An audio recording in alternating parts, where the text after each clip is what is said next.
So, part three of Don't Be a Bot.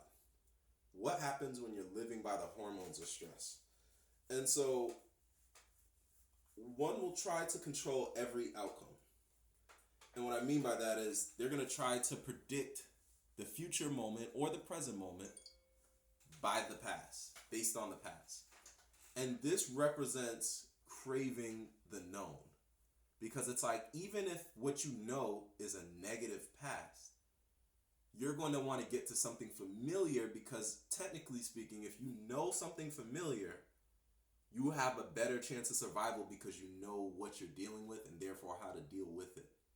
Now, the irony is that if you want something new in life, you have to be craving and open to the unknown because it's only in the unknown, the things that you haven't experienced that you want to experience, it's only in that can you experience what you want to experience. But it's scary because it could also be something that you don't know about that isn't what you want to experience. And knowing that potential exists is obviously what creates the unease, right? But when you live by the hormones of stress, rather, you're going to have a tendency to want to control every situation. And the irony of wanting to control every situation is you're trying to predict the present from the past, and you can't really get to where you want to be predicting the present based on the past. So, okay. I have some notes, so I think I'll just read these because they're very specific. So, as attention shifts from situation to situation, each situation has a neurological network in the brain.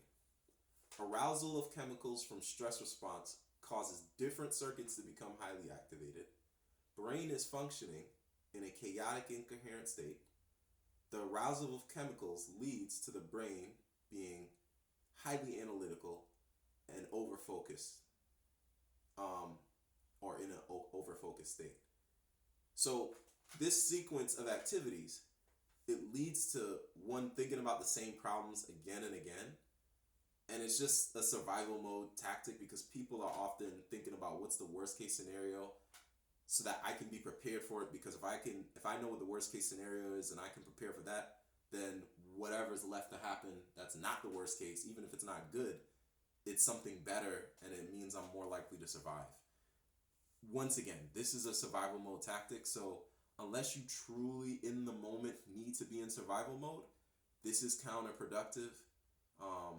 And so the solution to not put yourself in this state is counterintuitive, because you are following your intuition by moving in survival mode when you feel a stress response, even if it isn't life or death, just because it feels like life or death. And so here's the trick. Here's a trick where we as individuals have to learn how to not be a bot, not be focused and put a majority of our time and materialize our energy into our body, our environment, and time. It's in this period. It's in the refractory period of your brain's chemical stimulation. So remember, I think it's the first video I described, you have this chemical reaction to, and I say it in this video too, describing the arousal of chemicals from the stress response. So essentially, each situation has a neurological network in the brain. So for every situation, okay, I got this family member that I don't get along with because I have this history. I got this coworker who always tries to say slick shit to me, and I just let it slide off my back, but it doesn't go over my head. Pause.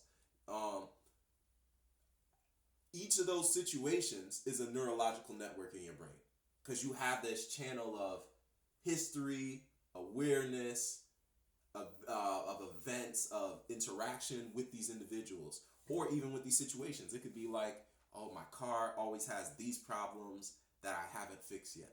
So then you have this programming for how to deal with things. Oh, my phone always has this issue, and I always have to work around it like this, and it's annoying. I got to deal with it, but it's annoying. All of those neurological networks create different responses, right? It doesn't even have to be a problem. It could be something like, oh, I see this kind of content on my social media stream and it always disgusts me. All of that creates a chemical response, right? So In that response, we have what they call a refractory period, which is, if I pull up the dictionary definition, it's something like, actually, don't quote me. I'm going to just pull it up. I'll tell you right now. A short period after a nerve or muscle cell fires during which the cell cannot respond to additional stimulation. So essentially, it's the nerve and muscle cells firing, and they've reached complete capacity and threshold to stimulation. So now you are completely maxed out feeling stress or fulfillment and happiness, right? The longer you maintain the state of being in response to these chemicals from an emotional reaction, because that's really what it is. This is what determines your mood, right? Say it's a few hours to a few days, we're talking this is what it makes up your mood. If this is a few weeks to a few months, this is what makes up, say, your temperament. If this is years, this becomes a personality trait.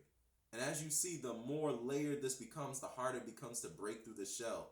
And all of these emotional states are based on the chemicals you choose to react to and how long you choose to stay in that mental state. So understand, if you have enough awareness to recognize you've adopted a negative personality trait, it's going to take